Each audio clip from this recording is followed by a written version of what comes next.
So this presentation is going to walk you through the branch of philosophy that we call metaphysics. And we're going to do it by tracing its history back to the philosophers Plato and that of the French philosopher René Descartes. Now, along with drawing parallels between Descartes' philosophy, sometimes we call it Cartesian philosophy, with Descartes' philosophy in the movie The Truman Show, which you had to watch for today, it's also going to compare and contrast Cartesian metaphysics, or the metaphysics we get from Descartes, with Platonic metaphysics, the metaphysics we get from Plato. And to do that, we're going to draw on some key themes from the movie The Matrix. So we're going to sort of integrate some of the knowledge that we've already learned and deepen and explore new themes to broaden our knowledge. Okay, let's get started. So what is metaphysics? Metaphysics is defined as the study of the nature of reality. Again, it is defined as the study of the nature of reality. Not reality, but the nature of reality. Metaphysics therefore seeks to describe the nature of the world on the basis of reason and rational principles. Now, whether that world is going to be described on the basis of material laws, like a world made up of atoms, stuff that you can bump into, right?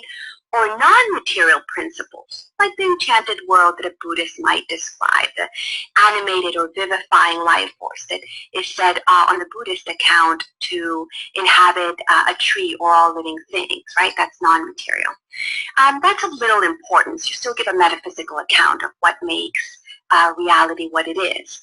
What's going to matter is the soundness of the process, the rigor, the soundness of the process by which one seeks to answer questions like, for instance, why is there something rather than nothing, right? No thing. Or because we're part of reality, questions like, who are we or who am I, okay? So the thing to point out here is that you can ask epistemological questions, such as, how do I know I exist? Right? That's an epistemological question because it's a question concerning the status of knowledge. How do I know that I know, right? How do I know that I exist? You can ask an epistemological question in the context of metaphysics.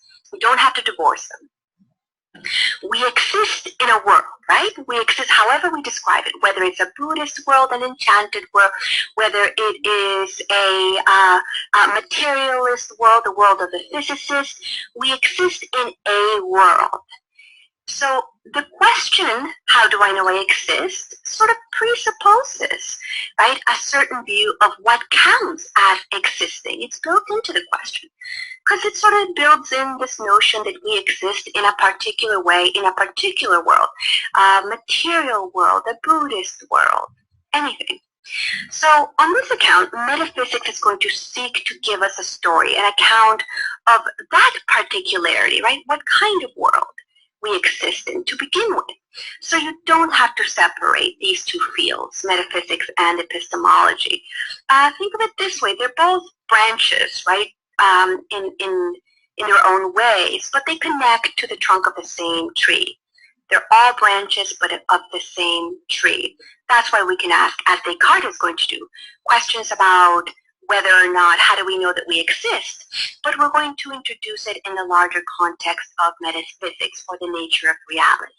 Okay, so moving on now. Now let's talk a little bit, as we always want to do, about the history so we don't treat it acontextually or out of context.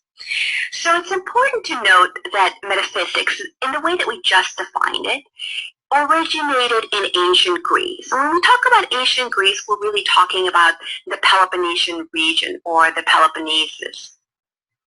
So this region, let's move the arrow over here. Sorry. All right, there we go. So it's really the whole entire region of the Peloponnesus. And it originated in the 5th century BC.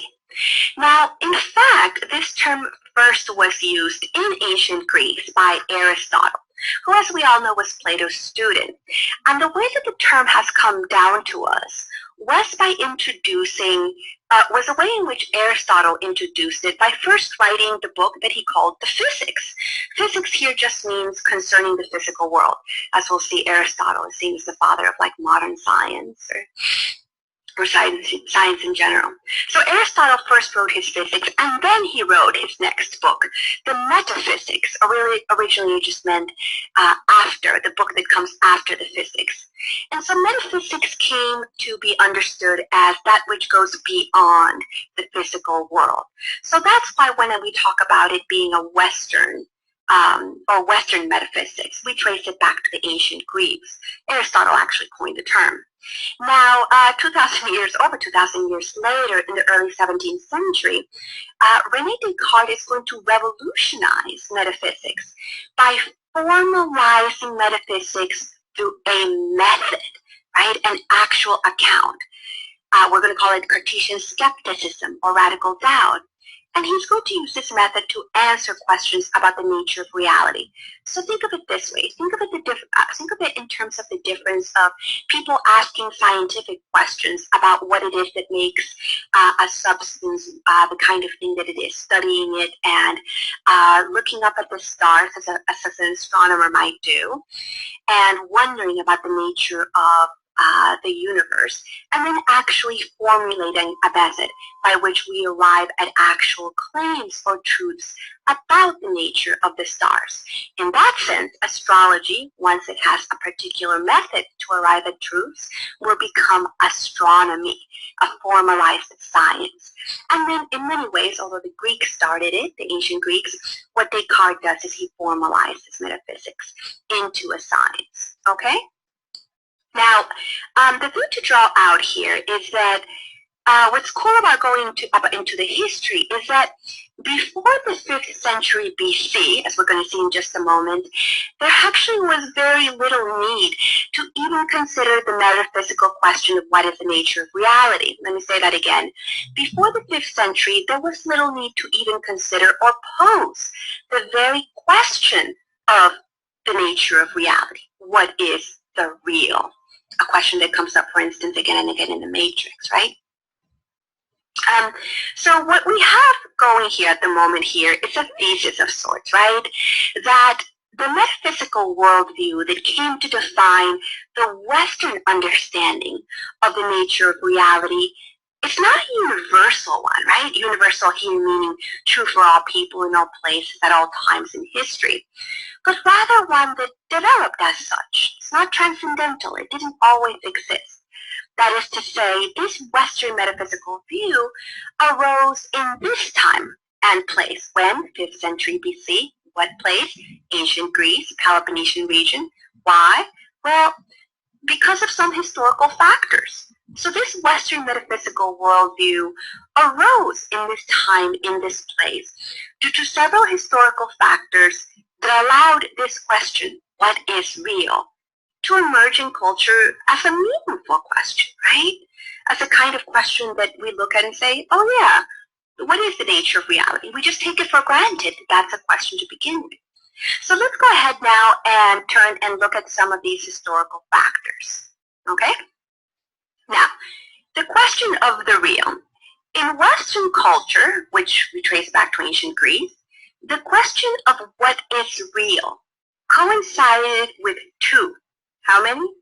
Two major historical shifts and events. Now, the first of these is going to be the shift from oral culture to literate culture. We're going to spend some time now in this slide working through the implications of this historical shift from oral culture to literate culture. Okay, so let's start. Now, ancient Greek society before the 5th century BC, now remember it goes backwards, it goes 6th century, 5th century, 4th century, that's the way that it goes in the BC, right? Before the BC was primarily oral. We forget this all the time. It's amazing how much we forget the extent to which the alphabet, for instance, was not even around. It did not arise in ancient Greece until about the 8th century or 700, 720 BC, really, is when it came out. And we know it's a Western invention. The alphabet's a Western invention. Remember this. Just look at the word alphabet. It comes from the first two letters in the Greek alphabet, right? Alpha and beta. Before that, you had the Phoenician sort of alphabet, which was the pseudo-alphabet, but it didn't have all the makings and standards. It was a syllabary. It had no it didn't qualify as a full alphabet. The Greek alphabet is the really first one in history, first true alphabet. So before this time, you didn't have writing. You had an oral culture, right? Before you had writing in terms of alphabetic writing, the question was, in an oral culture, how would you organize the production of knowledge in a society without writing or without documents, right? That's kind of how it defines an oral culture. An oral culture is one that doesn't have the instruments or the technologies of writing or documentation. So in such a society, how would you go about creating knowledge, producing knowledge, retrieving knowledge in a way that knowledge is knowledge, right? That it has a binding force or authority in culture. Let's give some examples, right? So if you're in culture, if you're in a society, and let's say the two people, Sally and John, have each a very different account of, for instance, they're each fighting over the actual lines of one of Shakespeare's poems. They each have a different sort of story about what it is that Shakespeare actually said, right? What the actual line was. Now, today, in a literate culture, what we can do is we can settle the question quite easily by going to the original textual source, right? We can go to Shakespeare's poem, the origin, right? We can open up the original book, the 16th century sort of text, and look at it, because that text is fixed and static and it never changes. We can point to it and we can say, there, you, Sally, are wrong, or you, John, are wrong, because this is what it actually says. The it being something that is independent of the person interpreting the text. Now, what I certainly don't mean to suggest here is that there's nothing like interpretation of text, or that texts are not fluid in the sense that each generation can interpret a text in a particular way. But here we're just talking about a text as a historical document. We can go back to the actual physical material document and say, this is this particular document, and go from there, right? In that sense, that particular document is fixed, static. That text never changes. So the question becomes one of authority, right? If you don't have a literate culture, if you have an oral culture, there's no textual authority to settle the questions in an easy, undisputed manner, right? So sort of the buck stops here. You can go to the text, you can say A is B, A is wrong, or B is wrong, because this is what the text says. When we don't have that, things get tricky. We have to rely on people. We have to hear what people say. And that's where we get the modern word hearsay, which of course is inadmissible in court today because we have a literate culture that has laws or codes based on legal text and of course their interpretation. But in an oral culture, if you hear different people, you've got a question. Who are you going to believe? Are you going to believe what person A is saying? Are you going to believe what Sally is saying? Or are you going to believe what John is saying? Automatically, you start to think sort of gendered examples of credibility and how culture values certain speaking positions more than others. What does that mean? To put it simply, we're going to believe in an oral culture the person with the most credibility. What establishes credibility? Well, that's time and place, right? That's established by society in a particular time and place. So to summarize this, in an oral culture, as opposed to a literate culture, knowledge has to be based on who is speaking, right? Knowledge is based on who is speaking. Knowledge is based on who is speaking. In an oral culture, what are you going to believe? It depends on who is saying, right? But after you have writing and reading, a literate culture, knowledge first is going to become detached from the bodily person. And I'm sorry that on the PDF these two images did not properly integrate into the Adobe Connect version. This picture was a reference to, was a picture of Hammurabi's code which is encoded into stone, and this was in tablet form of Roman law, the first time you have law set into stone. So you have a progression and a transition that ends with something like the Magna Carta. So we'll try to figure out why it is that those images don't show up. But the point here is that you have a progression from who is speaking to encoding something into a tablet form, into a thing, so that it's detached from the person saying it, to writing it down into a law, to writing it down into a book, the Magna Carta here, right? A source of legal knowledge that's independent, detached from who is saying it. Suffice it that throughout this transition from oral to literate culture, where you have knowledge based on documents, knowledge becomes again, and I'm repeating myself, detached from the bodily person, and is now going to be based on analyzing the content of, here it is, write it down, what is said, regardless of who says it. The key is what is said, regardless of who says it. And so in an oral culture, it's going to be true because Socrates said it. Who cares what he says? It's going to be true just by virtue of the fact that he said it. Now remember, Socrates was writing at a time when you already had, it was this transition. You had writing, people were getting used to it, you had the transition, and so Socrates is famous for saying, I know that I don't know, right?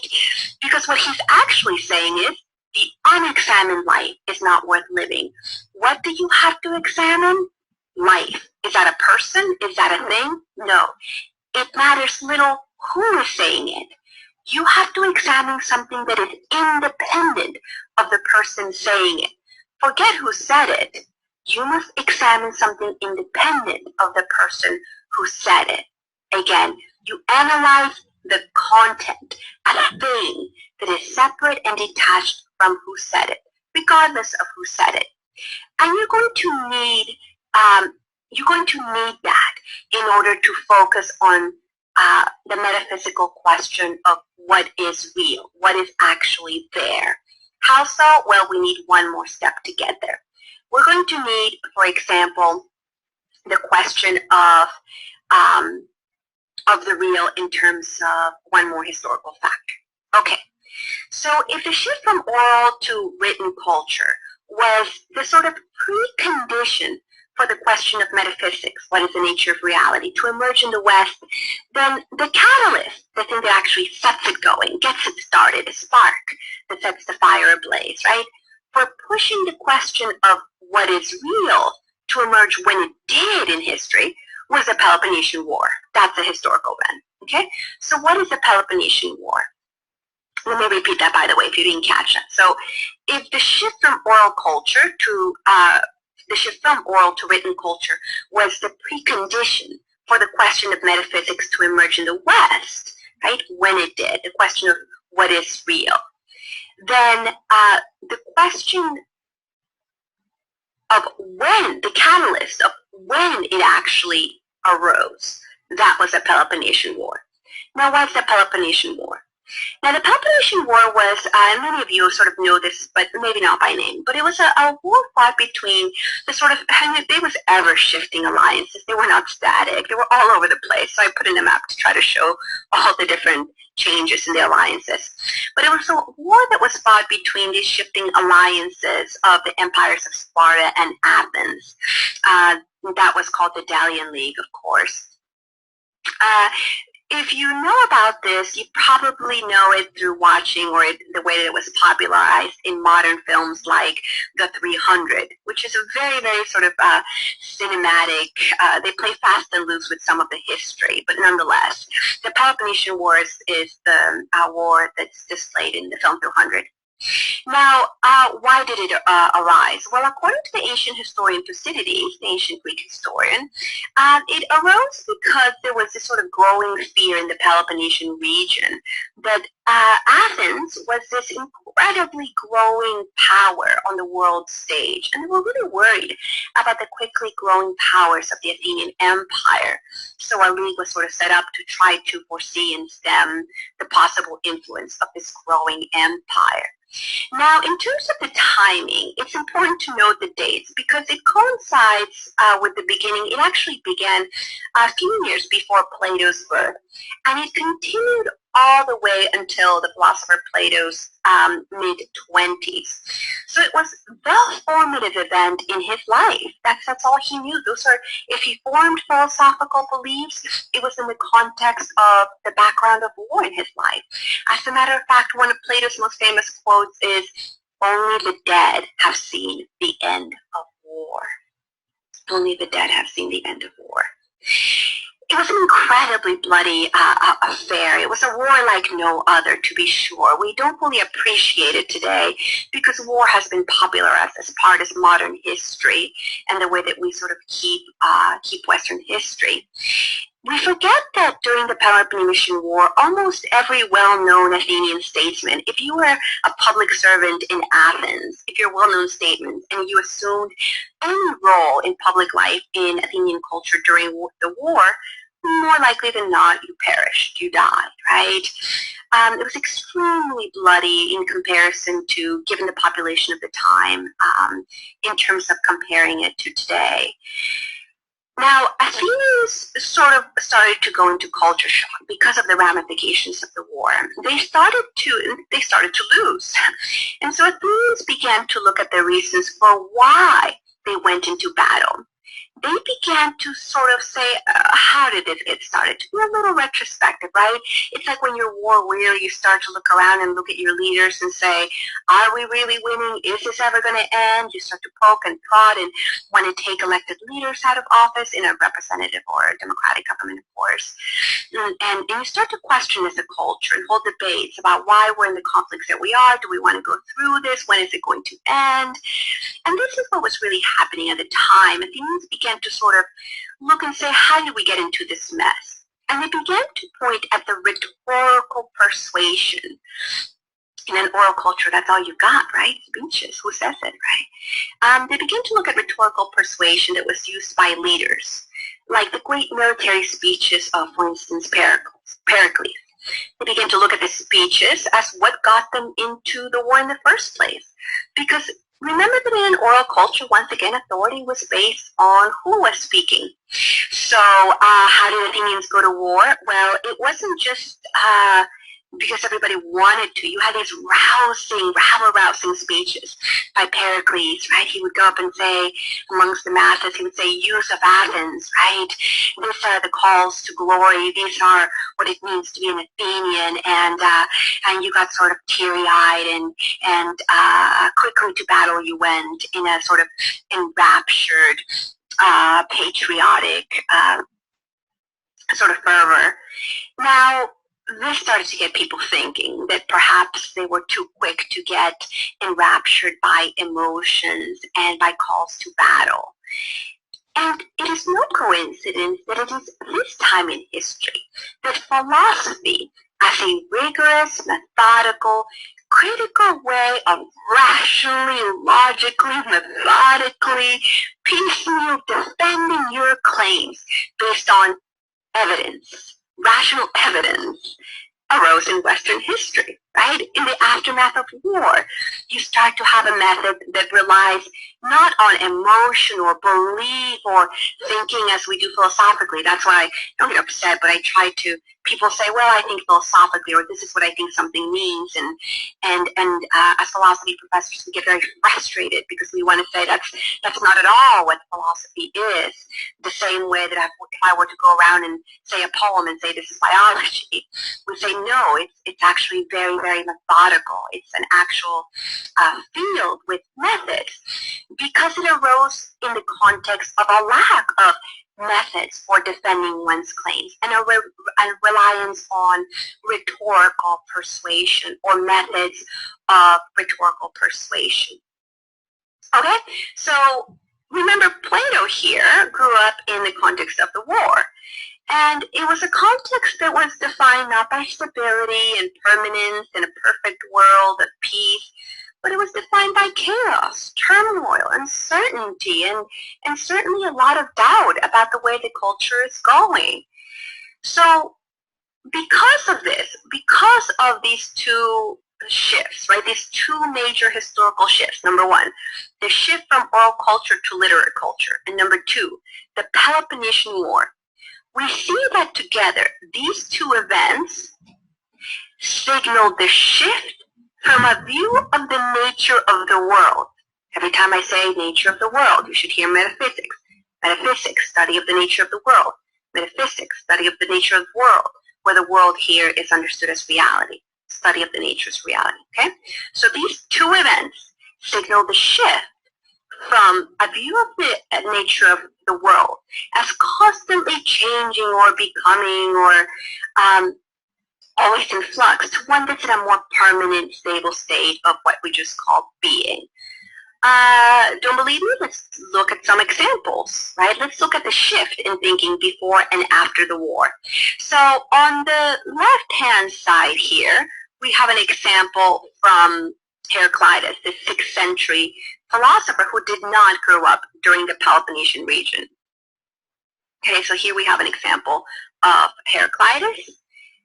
And he says, for instance, let's look at some of what we have in terms of the fragments that we have of his philosophy. He says, okay, this is before Plato, before the war. He says statements like, the way up is the way back, okay? The beginning is the end. The soul is it rational? Nope. Undiscovered, though explored forever to a depth beyond report. Can you ever know? Nope, can't. It's a great mystery, great wide world. This is a philosopher, right? And he's essentially saying you can never really know. It's a very open-ended way of speaking. So he's a pre-Socratic prior to the philosophy of Socrates or Plato. Now here, Heraclitus is expressing a world view that can be characterized, the verb becoming, ing. Think of the verb, whenever you have something that present progressive, that means it has an ending of ing, like I am running, I am thinking. Anytime you have that, the activity hasn't ended, right? Thinking, running, it says the present progressive tense means it's currently going on. So there is no beginning or the end. It's up in the air, it's constantly going, it's in the process. There is no definitive answer about what's going on. Things are characterized by flux and instability. Things are characterized by chaos and flux. And so chaos is all fine and good. It's totally great when your world is stable, relatively speaking, right? When you believe that it might be there tomorrow, it will continue, except, of course, for the sort of general natural disasters that you come to expect. So you can make sense of a world in which, as many religions do, in which natural disasters occur. You say things like, God works in mysterious ways. When you have you can incorporate instability and flux, like natural disasters, into a worldview. The ancient Greeks did it, for instance, before this through the gods, by creating gods to explain why blight, or you have a bad crop, or why you have a failed harvest. Demeter, right, goddess of the harvest, blame Demeter or blame Zeus, or you can blame somebody to explain chaos and natural disaster. But the thing lurking in the background is some sort of reasonable expectation that the culture is going to persist. If you're in the middle of what seems to be a world war where your culture really might, if everyone is dying, if you're losing everyone you know, and Plato is losing the people that he knows, the great statesman, if you're actually losing people around you, then you're going to start to reconsider the nature of reality and whether you can be totally cool with chaos or with characterizing your metaphysics the way that Heraclitus did. Now, something else to point out, by the way, some of you might have already noticed that all of these resemble a great deal of what we come to associate with haikus or haiku-like, right, simple statements, or Eastern philosophy. And this is another a piece of evidence that shows us how it is that philosophy or Western philosophy begins in the 5th century BC. Before that, you really start to look at things and they look an awful lot like what we come today as to characterize as Eastern philosophy, right? Haiku-like, open-ended, not at all by what we come to recognize as Western philosophy. So chaos is fine and good in terms of the nature of reality if your world is relatively stable. But not when your world actually is falling apart, right? When you make universal